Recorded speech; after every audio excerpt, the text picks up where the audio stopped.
Okay, everybody on YouTube, Free Swimmer here. I'm going to give a very detailed first update of the accomplishments I've had, the hard work that I put into this. This is a new back wall. I ordered bulkheads. I'm not going to drill it until I get the bulkheads in. They're going to be, there's two bulkheads, 1.5 inch per bulkhead for each 1,800 gallon per hour weir that I'm going to put in after it's pond armored. After that's done, then I will silicone those in place to the back where the bulkheads are, where I can have my drain line plumbing on the back. I'm going to go up top here shortly and show you what the framework looks on the back, but what I did was I got a 1 inch 4x8 sheet, 1 inch thick furniture grade ply. I've scuffed it. I cut it at 32 inches, top to bottom. And then on that side there, I was able to cut 16 by 32 because it's actually 110 inside. So 110 inches inside, so that worked out perfect. And then I screwed in every place that you see a little wood filler. I just sunk the screws just a little bit so when the wood filler dries, it'll sand smooth. And I've got, if you see across the bottom seam, that's a wood glue. And so what I did was, I'm going to go up and show you better in more detail.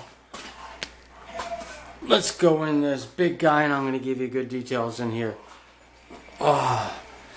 Okay, we're going in. When I first did the first build, the way you've known it the whole time, can't find my flashlight. There's my flashlight. Okay. What we're standing on is actually 7 coats of pond armor. Yes, it was overkill. And so what I'm doing is, I'll do a little later. On that corner, I peeled back the silicone. I trimmed it back a little bit, and then I sanded it in. And I know there's no gap at that seam because of the, like I said, 7 coats of pond armor. And it's going to actually get a little bit more where it's sanded, because there's going to be fiberglass over to there.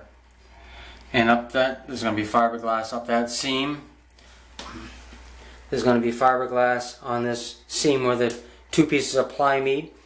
It's going to be fiberglass all along the bottom. And there's going to be fiberglass up that side, right there in that corner. And that's the other part that I cleaned out. I got to do a little sanding, it'll be more cleaning, everything will be clean, clean, clean. And be pond armor. I'm going to go out about 4 inches. It'll be 2 inches out each way with fiberglass. 2 inches up, 2 inches down. So it's going to be a 4-inch strip. 2 inches up, 2 inches down. But I'm going to go about 4 inches out with the pond armor. And then I've got enough pond armor that I'm going to do 4 more coats on the back. There's going to be bulkheads. Let me get down here. It's going to be a bulkhead about there. It's going to be a bulkhead about there. And that's where I got those 1,800 gallon per hour weirs. Those are going to be siliconed to the back. Let's see, I've got a 1 inch drain. The 1 inch drain, I'm probably going to put right about there. About 4 inches, maybe 3 inches up off the bottom. My other drain, let this thing come down to about 1 foot.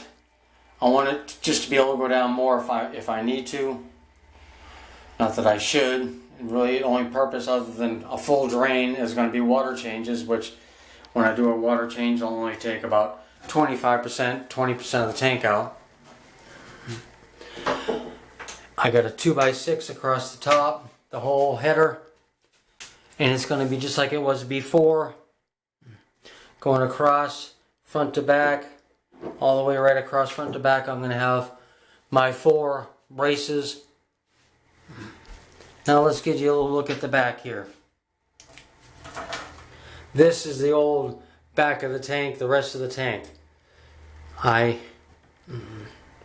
framed it in, kind of a rough framing, but I secured to the bottom very well, and to the sides very well, to that side very well, and I've got studs going down the center. I doubled up on my studs where the seam is,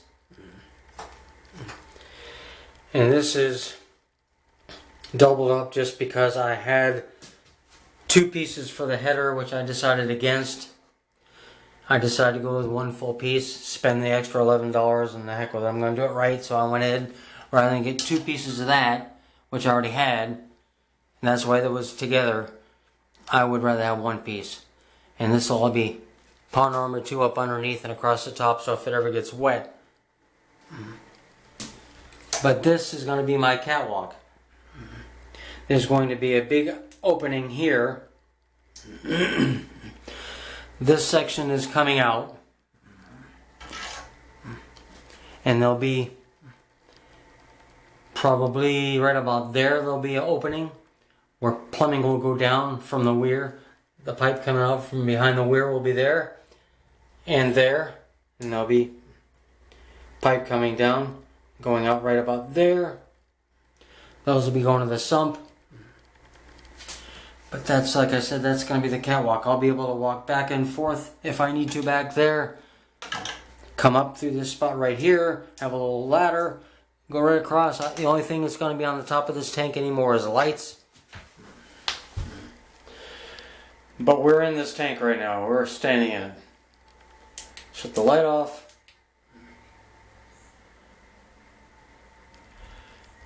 Any questions, by all means ask. But I want to give everybody an update on where this big tank, the 1,000-gallon tank, is becoming a 410-gallon tank. Rather than a water line being 5 inches above the glass, all the way almost up to the framing, it'll just be barely above the glass a little bit. It'll be 2 inches above it now, instead of 5 or 6 inches above it. Can't think of anything else. Not this time. More soon. The bulkheads get here, we'll drill out the bulkheads, and I'll show you where they're all going to be installed. And there you have it. Thanks for checking in. Getting excited, can't stop going. Later.